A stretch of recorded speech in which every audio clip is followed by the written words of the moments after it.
Hello everyone and welcome back to the garden. So today we're doing something a little bit weird. Well, I think it's a little bit weird because I'm here in kind of zone 6B/7, more so 7 now.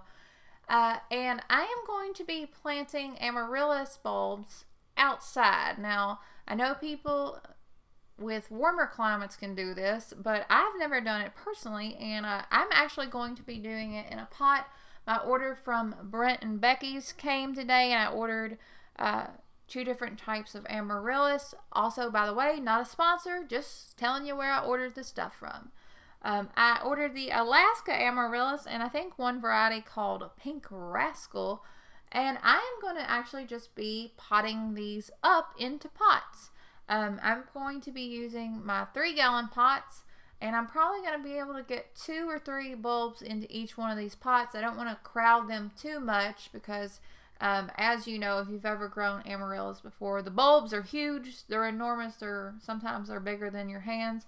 I have grown these in the past, like to force during the winter indoors during like Christmas time and stuff, but I think they're so beautiful. I would love to have them outside and as a cut flower here in my yard. So the first thing I want to do is, of course, inspect my bulbs. I'm going to make sure I know which end is up. Obviously, the pointy end is up, and the bit with the little bits of roots is going to be down in the soil. I'm going to fill up my containers with potting soil. You can put a little bit of gravel or whatever helps your drainage. It's important to note sometimes that can hurt drainage, but for me, I kind of found a mix that I like to use, and it works very well. I'm just going to be filling up these containers with soil and then putting my bulb in there and adding more soil to it. But with our Amaryllis, I assume it is important to note that the top inch of the bulb, I'm going to make sure to leave the top inch of the bulb sticking out of the soil. That seems like the general planting procedure, at least when you force them. I'm sure if it's not the procedure for when you're growing them outdoors in pots during the summertime, I'm sure somebody will let me know. And I do appreciate that, especially if you nicely do it. I love that you guys are so helpful, so I am thankful for that. But after I get these planted, I'm just going to give these a very good drenching with the water hose. And I'm just going to kind of water in the soil. And I'm going to make sure to avoid watering the tip of the bulb just because it seems like the right thing to do. As a gardener, I don't know, I'm just going with my gut instinct on this one because I don't want water to be sitting in that bulb, especially if we're trying to, help it to grow.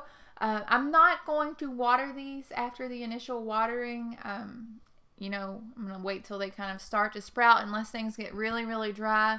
And I think they need a refresher. This is very much a first time for me, a learning experience. So please excuse the fact that I don't really know what I'm doing right now.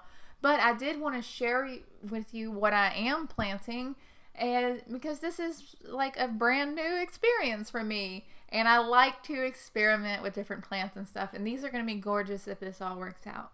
I know that this was a short video and probably wasn't very helpful. But I did want to keep you all posted.